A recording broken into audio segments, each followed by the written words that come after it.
하나님 말씀 신약 성경 345쪽입니다. 디모데후서 3장 14절 말씀. 그러나 너는 배우고 확신한 일에 거하라. 너는 내가 누구에게서 배운 것을 알며 또 어려서부터 성경을 알았나니 성경은 능히 너로 하여금 그리스도 예수 안에 있는 믿음으로 말미암아 구원에 이르는 지혜가 있게 하느니라. 아멘.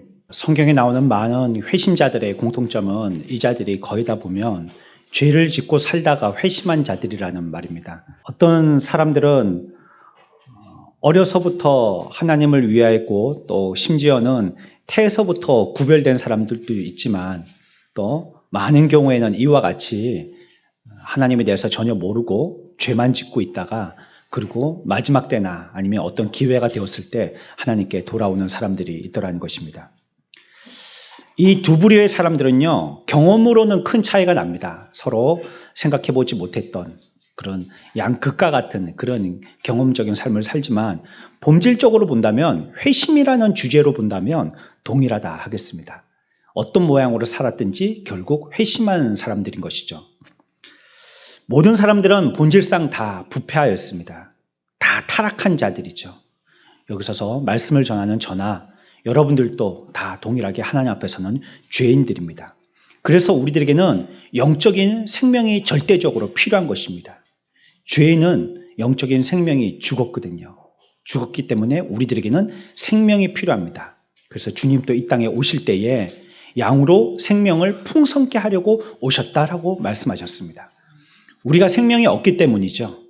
저희 여러분들이 생명을 가지고 있다면 생명이 스페어 타이어도 아니고 뭐가 더 필요하겠습니까? 그러나 우리에게는 영적인 생명이 아담 이후에 모든 인간들에게는 다 소멸되어져 버렸기 때문에 우리들에게는 주님으로부터 새로운 생명이 부여되어야만 하는 것입니다. 그래서 우리들은 이 땅에 살면서 생명이 없는 자로 껍데기로 부패한 타락한 인생으로 살아가게 되는 것입니다. 그 본성이 어떻든지 교육 정도가 어떻든지 거듭나지 않으면 하나님 나라를 볼 수 없고 하나님 나라에 들어갈 수도 없습니다. 거듭남으로 말미암아 자신의 생각과 감정, 욕구, 기질, 목적, 습관, 소망 이 모든 것들이 완전히 새롭게 변하게 되는 것입니다. 그래서 우리가 자칫 잘못 생각할 수 있는 오류에 대하여 조심해야 합니다. 그것은 우리의 선함이라든지 아니면 교육으로 말미암아 회심의 방법이 된다고 생각하는 것입니다. 특히나 교육 중에서는 종교적인 교육으로 말미암아 우리가 회심되어질 수 있다라는 오해를 하지 말아야 하는 것입니다. 쉽게 얘기하면 여러분들이 착하게 살고 교회 열심히 나오면 천국 간다. 그렇게 말할 수 없다는 겁니다. 아무리 교회 열심히 나오고 아무리 착하게 산다 할지라도 거듭나지 아니한 자는 천국에 들어갈 수도 천국을 볼 수도 없는 자가 되는 것입니다. 회심자들은요, 이제 하나님을 알게 되어서요, 죄가 무엇인지 깨닫게 되어집니다. 그리고 하나님이 어떤 자비의 하나님이심도 깨닫게 되어집니다. 또한 복음을 우리가 수용해야 되겠다는 열린 마음도 갖게 되어집니다. 그리고 타락하고 부패한 이러한 우리의 삶에서의 여러한 경험들을 그렇다라는 것을 인지하게 되어집니다. 하지만 앞에서 말씀드린 것처럼 거듭나게 되어서 변화되게 되어지는 방식은 각기 다르게 나타나는 것입니다. 어렸을 때부터 잘 교육받아서 거듭난 자가 되든지 아니면 한순간에 거듭난 자로 변화받는지 말이죠. 어떤 이들은요, 신앙적인 환경과는 전혀 무관한 상태로 자랍니다. 하나님을 두려워하지도 않고요. 경건은 아예 모양도 없고요. 부패하고요. 본받을 것 없는 불건전한 가정 환경에 둘러싸여서요. 좋지 않은 영향을 받고 자랍니다. 하나님 신앙, 찬양, 기도라고는 한 번도 들어보지 못하고 그냥 자랍니다. 유아 시절은 부주의로 가득하게 되어지고 부도덕하고 악한 습관에 물들고요. 세상에 있는 유혹을 뿌리치기는커녕 오히려 그것을 더 좋아하는 자로 자라게 됩니다. 결국은 어떻게 됩니까? 악한 정욕을 따라서 살게 되죠. 자신의 영혼, 하나님, 또 시간이 지속되어지는 영혼 등은 안중에도 없이 살게 됩니다. 철저하게 자신 또 주변 또 다 버려진 이러한 삶을 살고 이런 상태로 오랫동안 지속되는 것입니다. 이러한 삶은 어떤 때에 설교를 통하여서 걱정하고 후회하고 이러한 것들의 마음이 휩싸여지면서 구원을 필요로 할 때까지 계속되는 것입니다. 하나님의 말씀이 그들에게 그 삶에 대한 생각들을 바꿔놓는 어떤 시점을 확인하여 주셔서 그들에게 그 일들을 일으키시지 않으면 그 사람은 계속해서 그런 삶을 지속적으로 어쩜 죽을 때까지도 살게 되는 것입니다. 그러한 삶의 전형이요, 우리가 앞에서 살펴보았던 한평 강도와 같은 사람입니다. 또한 빌립보 간수와 같은 사람입니다. 이러한 사람들은 평생을 그렇게 살았습니다. 평생을 하나님도 그리스도도 알지도 못한 채로 또 그분의 자비나 그분의 우리에 대한 긍휼하심이 무엇인지 진리에 대해서는 들어보지도 못하고 살았던 자들입니다. 구원에 대해서는 무관심했고요. 죄를 깨달을 때까지는 자신이 죄인이라고 생각하지도 않았기 때문에요. 회개는 꿈도 꾸지 못하였습니다. 이러한 사실은 우리들에게 이전에도 말씀을 통해서 우리가 한번 살펴본 대로 무엇을 얘기합니까? 하나님의 은혜가요, 우리들에게 주권적으로 주어졌을 때만 구원이 이루어질 수 있다는 것을 얘기합니다. 하나님의 주권에 있는 것입니다. 그리고 그것을 우리들은 하나님의 은혜라고 얘기하는 것입니다. 어떤 사람이라 할지라도요, 그 사람이 흉악한 죄인이라 할지라도요, 그 사람이 줄곧 하나님에 대해서 전혀 모르는 인생이라 할지라도요, 하나님이 은혜를 내려주시면 그의 구원은 주권적으로 이루어질 수 있는 것입니다. 그래서 우리가 마지막 한평 강도의 회심에서 생각해 보았죠. 어떤 영혼도 그 영혼에 대해서 우리가 빨리 포기하지 말아야 된다는 것입니다. 한평 강도는 죽기 직전에 구원받았습니다. 아유, 저 사람은 이제 나이가 드셨으니까, 저 사람은 이 세상에 잔뼈가 굵었으니까, 험악한 생활을 하였으니까, 오랫동안 안 좋은 환경에 있었으니까, 이제 돌아가실 때가 다 됐으니까 구원은 우리들에게는 기회가 없구나. 포기하면 안 된다는 것입니다. 그거 누가 하신다고요? 구원은 하나님의 주권에 있는 것입니다. 우리에게 기회가 있는 것이 아니고 하나님의 주권에 있는 것입니다. 때를 얻든지 못 얻든지 복음을 증거하라라고 성경은 얘기하고 있습니다. 그것은 여러분의 때를 얘기하는 게 아닙니다. 하나님의 때를 얘기하는 것입니다. 내가 이때가 좋을까 저때가 좋을까 시간 없다 바쁘다 이 핑계 저 핑계 대면서 복음을 갖다가 전하지 못하는 경우도 있지만 하나님이 주시는 모든 때에 다 전해야 된다는 거예요. 그 사람이 악한 때에 있더라도 그것을 전해야 되는 때로 우리는 활용해야 되는 거고요. 좋은 때가 있더라도 그때도 그들에게 복음을 전할 때로 활용을 해야 되는 것입니다. 그때를 우리가 짐작에 단념해서는 안 되는 것입니다. 다시 한번 강조합니다. 구원은 어디에 있다고요? 하나님의 주권에 있는 것입니다. 아무리 흉악한 삶을 살았다 할지라도 어렸을 때부터 그런 신앙교육은 전혀 받지 못한 그러한 빌립보 간수와 같은 자라 할지라도 한평 강도와 같은 자라도 하나님의 주권적으로 은혜 주시면 구원받게 되어질 줄 믿습니다.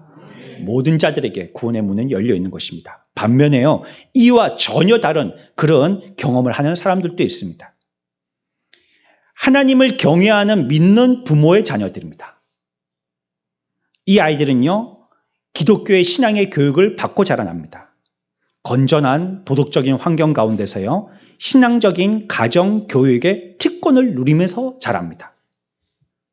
가정을 통해서 더 부드럽고 애정어리고 거룩한 사랑의 관계 속에서 자라나게 되어집니다. 이런 신앙의 교육은요, 타락한 세상으로부터 그 아이를 보호하는 보호막이 되어줍니다. 하지만 이런 아이들은 갑자기 특별한 시간에 발생하는 엄청난 변화는 기대하기 어렵습니다. 어렸을 때부터 차츰차츰 배울지라도 갑작스러운 변화는 잘 찾기 힘들어요. 왜냐하면 갑작스러운 은혜가 필요 없는 게 이미 하나님의 은혜는 어렸을 때부터 교육을 통해서 주어졌기 때문입니다. 그 은혜의 변화들이 지금 조금씩 이루어지고 있기 때문입니다. 우리가 목욕탕에를 가서 한번 푹 물에 담그고 그리고 이렇게 목욕을 하기도 하지만 뭐 우리들은 요즘 거의 다 집에서 샤워를 하시잖아요. 그러니까 늘 샤워를 하기 때문에 몸을 정결하게 하죠. 하지만 어쩌다가 한 번씩 가서 이렇게 물을 불려서 몸을 씻기도 하는 것처럼 말이죠. 오늘 우리가 살펴볼 이 디모데의 회심이 바로 이런 종류의 회심입니다. 앞에서 얘기했던 많은 사람의 종류 같으면 한 번에 급변화되어진 회심의 사람들이라면 디모데는요, 어렸을 때부터 신앙교육을 철저히 받았던 하나님의 은혜의 역사가 계속적으로 주어졌던 그런 회심의 인물 가운데 한 사람인 것입니다. 그의 신앙적인 역량은요, 유아 시절 때부터 기원되어집니다. 계속적으로 신앙의 교육을 받았습니다. 부모님은 디모데를 경건한 모범적인 신앙생활로 보살펴 주었습니다. 15절 같이 읽어볼까요? 함께 읽습니다. 시작. 아멘. 또 언제부터 성경을 알았어요? 어렸을 때부터 알았다는 것이에요. 디모데가 어렸을 때부터 성경을 알기 시작했다라고 얘기하고 있습니다. 앞에서 보았던 많은 회심자들과는 큰 차이가 나죠? 디모데는 하나님의 큰 은혜와 복의 기회들, 유아 시절의 신앙의 교육에 큰 특권을 누리며 자라왔던 그러한 사람이었습니다. 아버지는 헬라인이라고 설명을 하고 있고요. 어머니는 유대인이라고 성경은 우리들에게 설명하고 있습니다. 그래서 구약 성경의 진리의 말씀으로 양육받은 사람이 바로 디모데인 것입니다. 사도행전 16장 1절에 그 어머니는 믿는 유대 여자요, 아버지는 헬라인이라, 이렇게 설명을 하고 있습니다. 그러니까 어머니, 아버지 헬라인과 유대인이지만 어렸을 때부터 성경을 통하여서 잘 양육받은 그러한 사람이다라고 설명하고 있는 것입니다. 그렇지만 그보다도 더 중요한 것은 모친이 단순한 성도가 아니었다는 데 있습니다. 쉽게 얘기하면 그냥 가방만 들고 학교 다니는 사람은 아니었다는 것이에요. 진실하고 충성스러운 경건한 소유자였다라고 설명을 하고 있습니다. 거기다가요, 어머니와 아버지뿐만이 아니라 특별히 또 어머니의 신앙의 교육뿐만이 아니라 주변에는 또 신앙의 기도의 열성 지지자들이 있었다라고 설명하고 있습니다. 외조모 로이스, 할머니죠. 외할머니. 외할머니의 성함이 로이스라는 분인데 이분 또한 어머니만큼이나 그 손자 디모데의 신앙교육에 애쓰고 많은 신경을 썼다고 얘기하고 있습니다. 어머니의 이름은 유니게라고 얘기하고 있고요. 역시 복음을 즉시 기쁨으로 영접한 사람이었습니다. 그러니까 디모데는 어머니로부터 성경을 배웠고요. 또 성장을 하여서는 어떻게 되었습니까? 바울로부터 제자도를 배우게 되었습니다. 그래서 결국은 디모데는 아주 훌륭하고 인격적인 목회자가 되었습니다. 어머니 유니게는요, 디모데의 신앙 훈련을 결코 게을리하지 않았습니다. 하나님의 진리의 지식을 그를 계속적으로 그것으로서 그를 교훈하였습니다.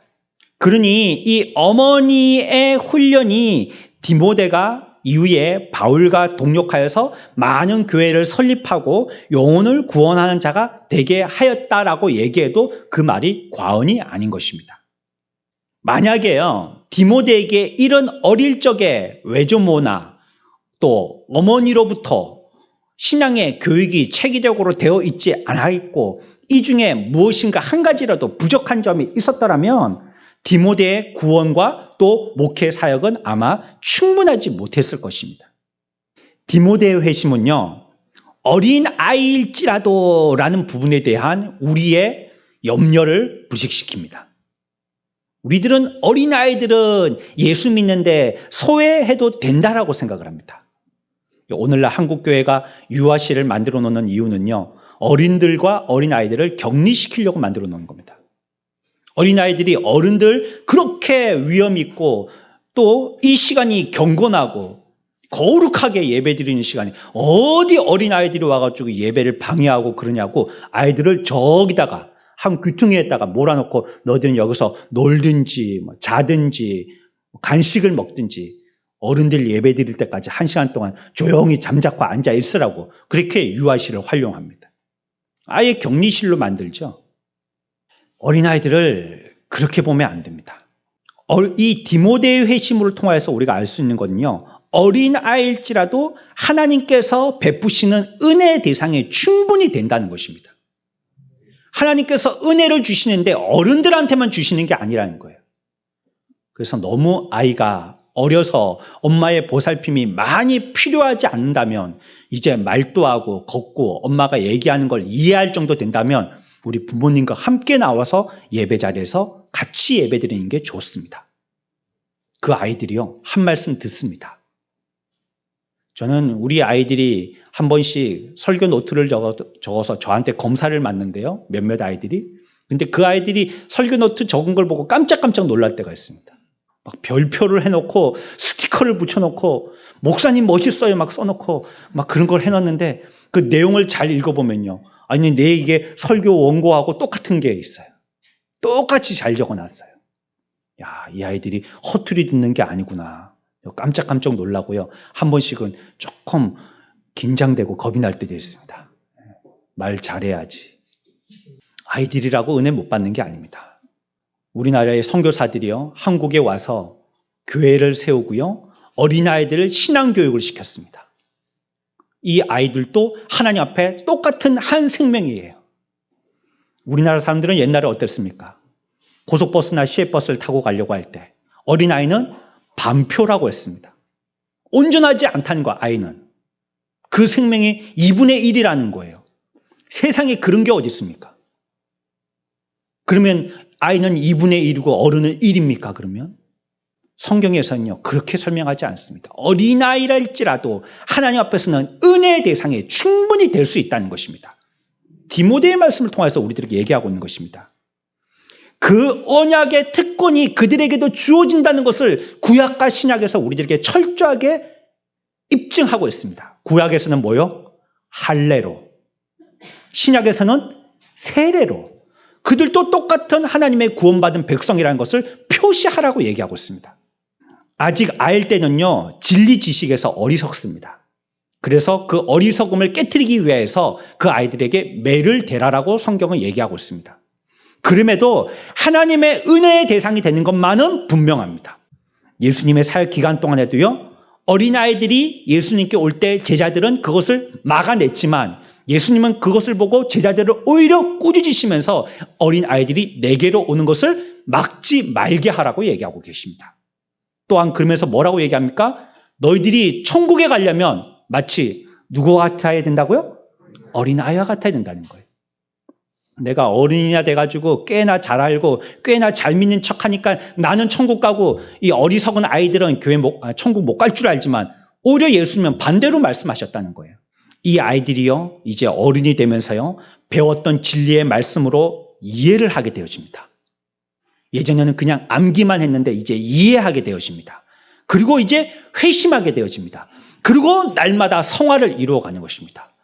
그러니 뒤에 가서 또 설명드리겠지만 마치 아침에 이슬이 내리는 것처럼 우리 아이들의 신앙은 그렇게 천천히 보이지 않지만 지금 또 자라고 있는 것입니다.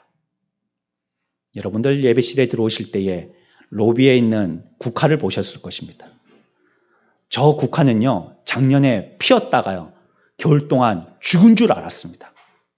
위에 싹이라고는 한 개도 보이지 않던 그러한 국화입니다. 전 죽은 줄 알았어요. 물도 안 줬어요.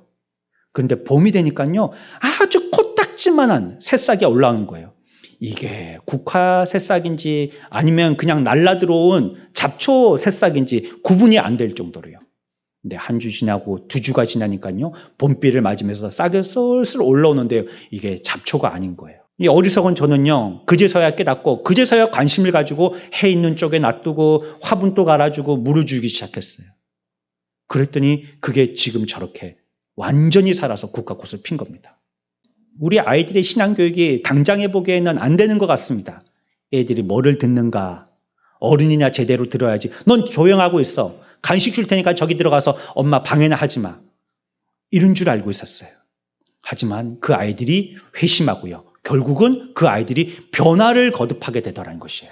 디모데 회심을 통하여서 유아 시절의 신앙교육이 하나님을 향한 구원의 회심을 낳는 수단이 되는 복이라는 것을 우리가 배우게 되어집니다.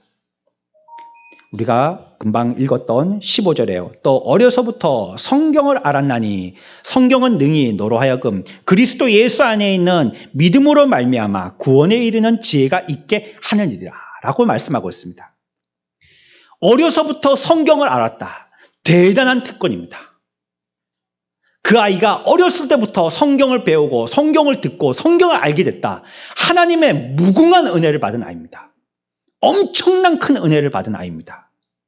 성경 지식은요, 하나님께서 그 아이에게 대한 목적과 그 아이가 살게 되어지는 이 세상에서의 계획에 대해서 그를 하나님께서 그 목적과 계획대로 이끄시는데 성취하기에 가장 적합한 도구로 사용되어집니다.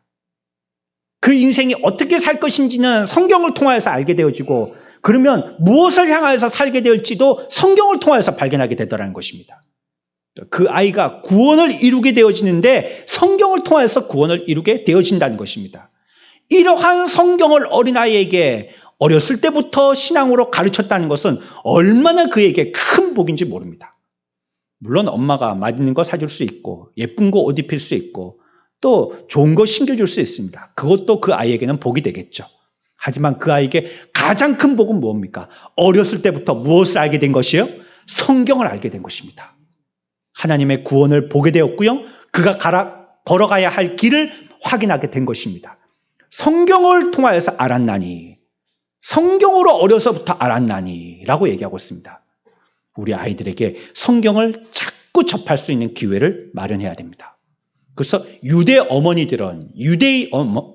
어머니들은 아이들이 낳아지면 성경에다가 꿀을 발라서 어린아이의 손에 이렇게 만지게 한다는 거예요. 아니 그러니까 꿀을 이렇게 손을 대고 아이들은 뭐든지 입에다가 넣는 습관이 있잖아요. 뭐든지 입에다가 넣잖아요. 자기 손도 이렇게 꿀을 만진 손을 입에다가 넣어보니까 달달하거든요.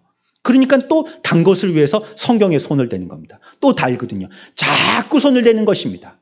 이게 이제 습관이 되어서요. 성경을 즐겨하게 되고요. 성경을 두게 되고요. 성경을 보게 되고요. 공부하게 되고요. 암송하게 되더라는 것입니다. 바울은 하나님의 말씀을 일컬어서 디모데후서 3장 오늘 읽은 말씀에서 성경은 하나님의 감동으로 된 것으로 성경이 어떤 역할을 하느냐, 그 아이의 인생에 교훈과 책망과 바르게 함과 의로 교육하기에 뭐라고요? 유익한. 우리 아이들에게 뭐로 가르치겠습니까?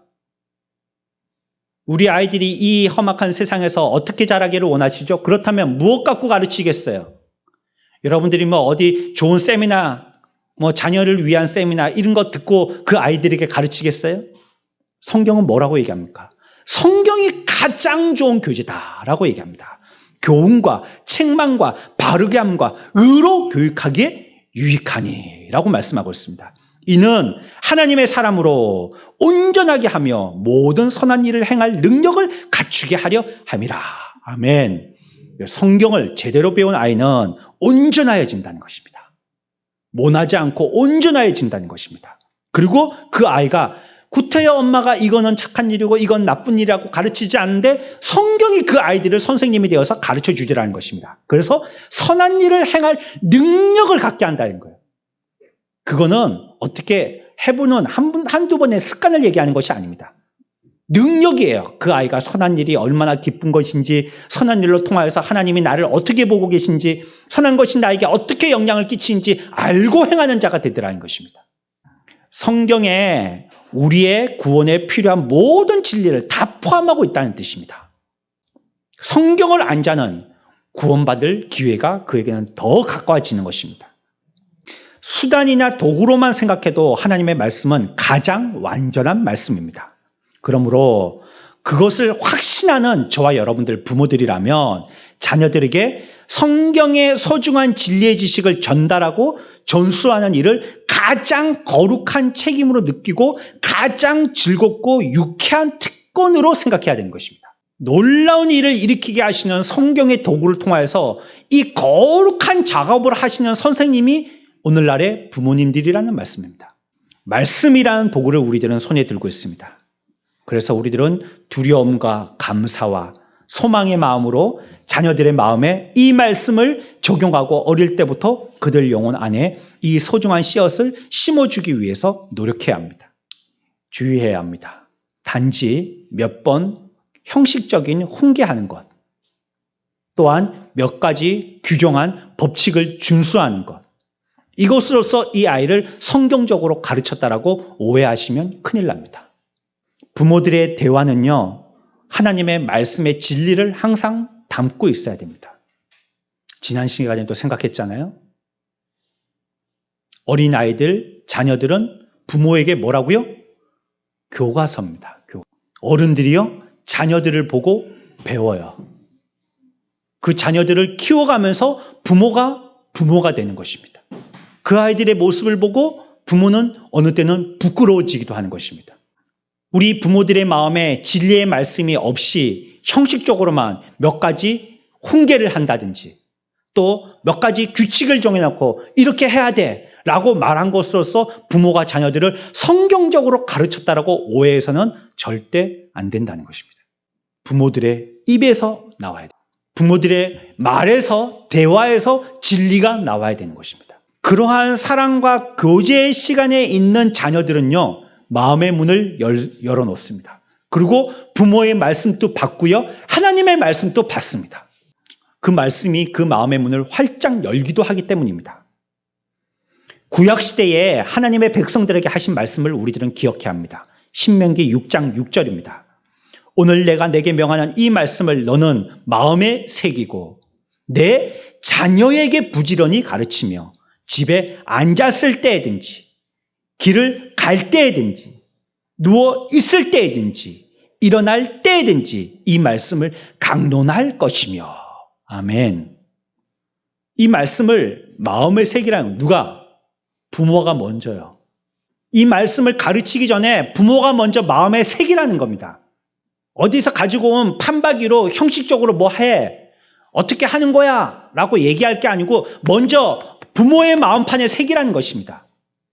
내 마음판에 새겨졌으면 그 다음에 어떻게 해요? 내 자녀에게 부지런히 가르치라는 것이에요. 교회 일주일에 한 번, 그것도 30분, 20분 학생들끼리 모여서 공부하고 반별 공부하고 이것 갖고 우리 아이가 신앙교육 다 됐을 거라고 생각하시면 착각입니다. 그거 일주일에요. 20분, 30분입니다. 그리고 세상에서는요, 하루 종일을 읽다 옵니다. 세상에서는 뭐 얘기할까요? 하나님, 구원, 영원, 영혼 이런 거 얘기할까요? 정반대의 것들만 얘기합니다. 진화를 얘기하고요. 죄가 옳은 것이다라고 얘기하고 어떤 것도 가치 있는 것은 없다라고 얘기하고 오늘날의 시대는 무가치한 것을 새로운 평범한 표준으로 삼아야 된다라고 얘기하는 그런 것을 배우고 있습니다.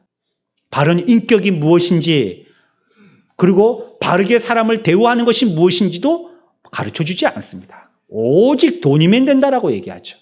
그러니 우리 부모님들이 가르칠 때 신명기 6장의 말씀처럼 그냥 가르쳐서는 안 되고 어떻게 가르쳐야 된다고요? 부지런히 가르쳐야 되는 것입니다. 부지런히 가르쳐야 되는 것입니다. 어쩜 세상과 부모님들은 계속 쟁투하고 있는 것입니다. 어떻게나 부지런히요. 집에 들어올 때든지 나갈 때든지 길을 갈 때든지 누울 때든지 언제든지 가르치라고 얘기하고 있는 것입니다. 하지만 진리에 대한 교훈과 대화도요. 부모님들의 모범적인 신앙과 경건하고 결합되지 않는다면 유익한 것이 되지 못하는 거예요. 말은 청산유수라는 겁니다. 예수 10년 믿으면 말 못하는 사람들이 어디 있습니까? 내가 전도할 좀 되려면 어느 정도 구원의 지식도 알아야 되고 또 확신도 가지고 얘기할 정도 돼야 됩니다. 예수 믿는 사람들, 말 못하는 사람들은 없습니다.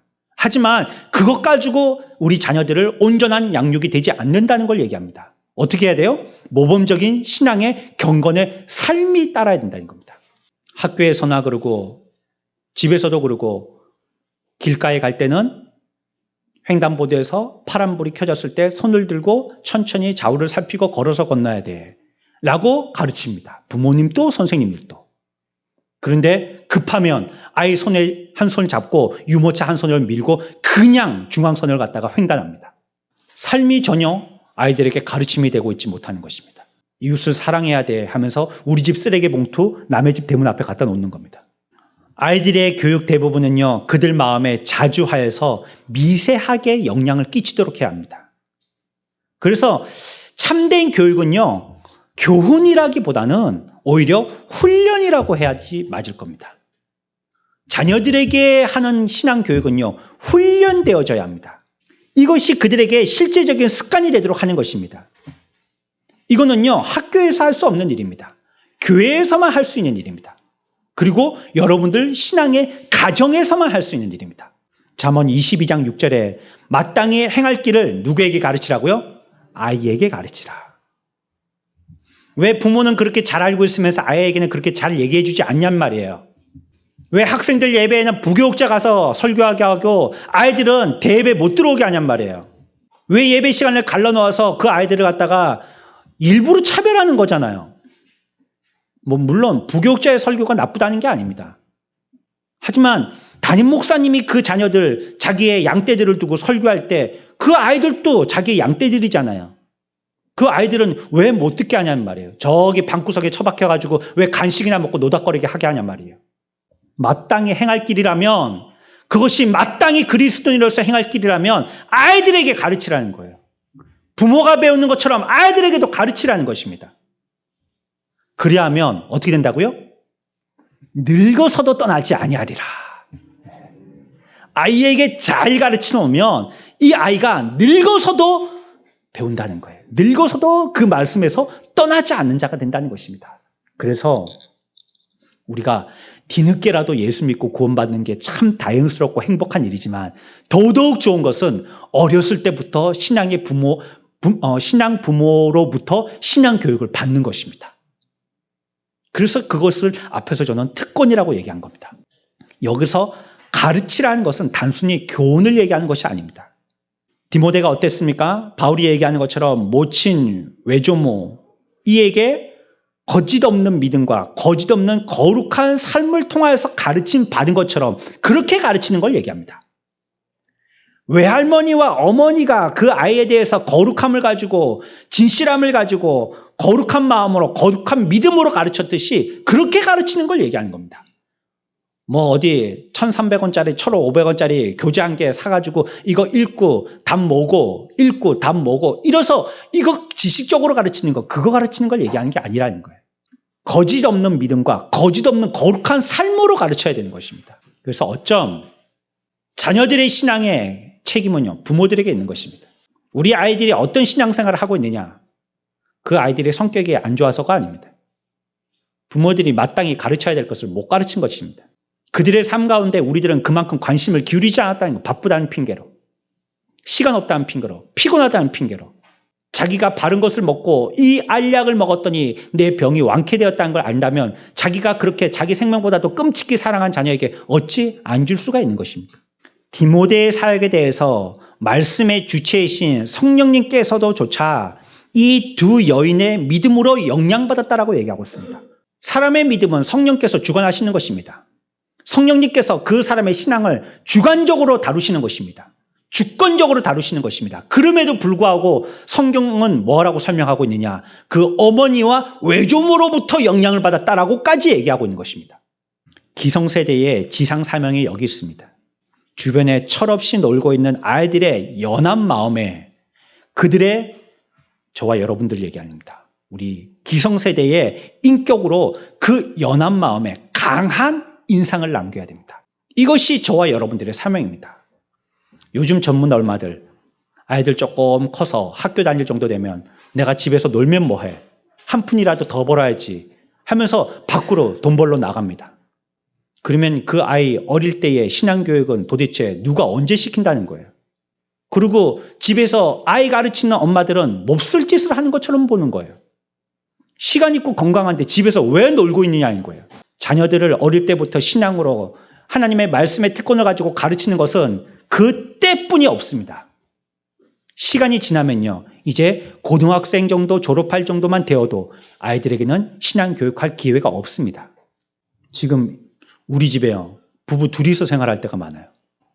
방은 3개인데 군대 한 놈 가고 한 놈은 학교 가고 하나는 늦게까지 공부하다 집에 들어오고 집에서 정분이 나죠. 부부끼리 보니까 계속 보니까 하긴 좋긴 좋지만 그래도 5명이나 박짝박짝 하다가 그냥 3명이 안 보이니까 썰렁합니다, 집이. 보일러를 세게 틀든지 해야지. 아이들이 가르치고 싶어도 가르칠 시간이 없는 겁니다, 이제. 모여야지 가르칠 거 아니에요. 있어야지 가르칠 거 아니에요. 이제 그 아이들의 생각엔요, 뭔가 배워야 할 것이 있다라고 생각하고 자기 나름대로의 선생님을 찾아 배우기 시작하여서 떠나기 시작한 겁니다.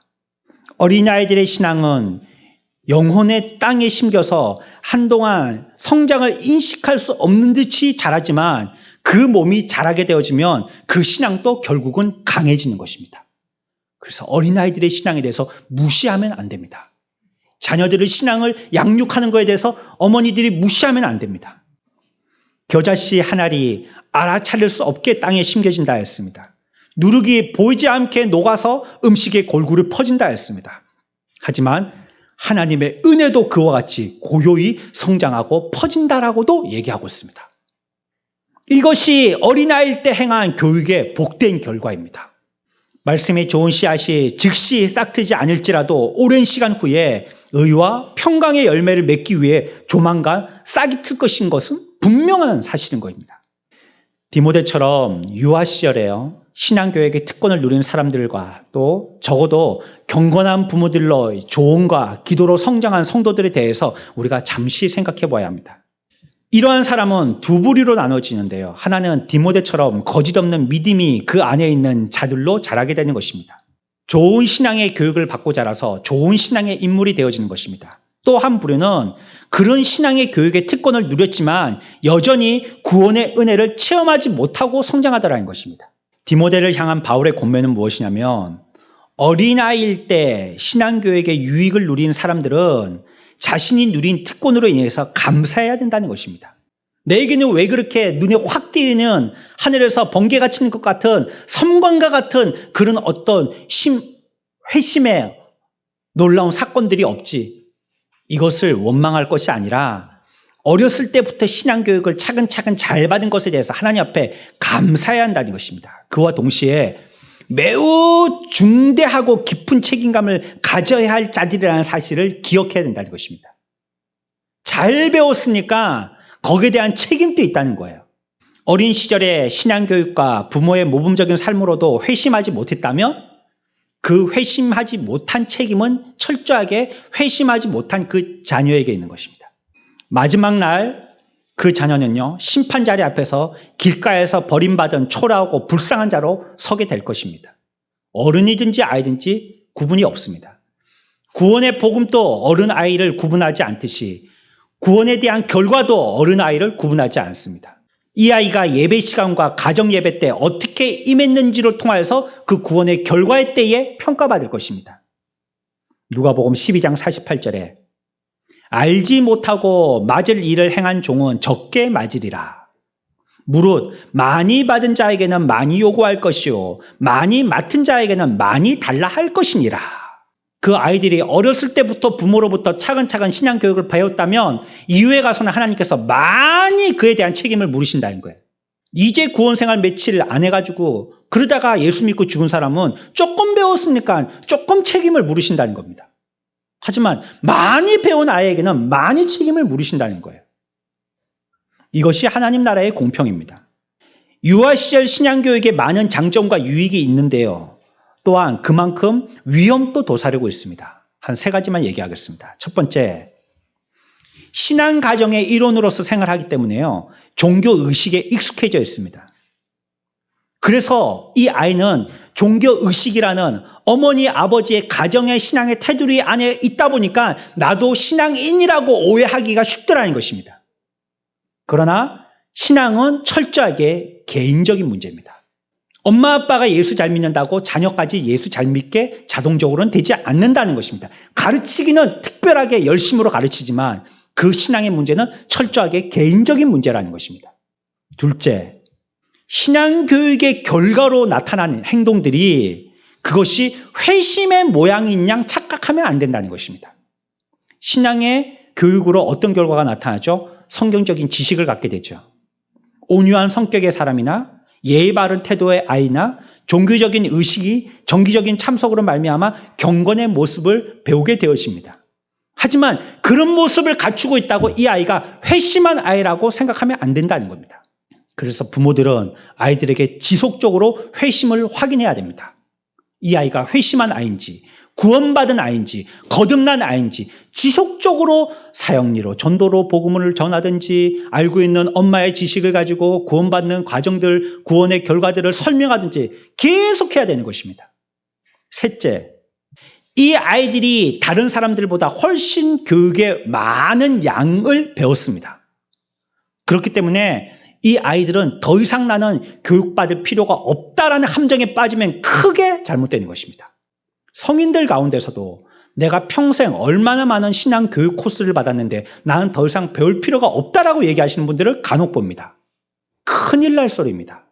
지금까지 배운 것이 충분한 것이 아닙니다. 우리의 삶과 우리의 환경은 점점 더 바뀌어지고 있습니다. 우리의 신앙은 날마다 더 연약해지고 있습니다. 우리들도 하나님의 말씀을 통하여서 날마다 새로워질 필요가 있는 것입니다. 언제적에 배웠는데, 내가 교회 학교 때 6년을 개근하면서 잘 배웠는데, 중고등부 시절에 한 번도 내가 시험에서 1등을 뺏겨본 적이 없는데, 나는 예수 잘 믿는 아이야. 속을 수 있다는 겁니다. 저희 여러분들이 하나님께 대해서 진정한 열정이 있습니까? 그 열정으로 하나님께 인격적인 기도를 하고 있습니까? 아니면 예수께 배운 그 지식으로 말미암아 이기적인 사람이 되어서 더 예수 믿는 뺀돌뺀돌이가 되어서 자기 것만을 챙기는 사람이 되었습니까? 죄를 깨닫고 그리스도의 보혈로만 이 죄가 깨끗해지는 것을 알고 성령의 은혜로 정결케 되기를 위하여서 성령님께 간구하는 자가 되어 있습니까? 만약에 그렇다면 바울이 디모데에게 권한 것처럼 여러분들에게도 저는 권합니다.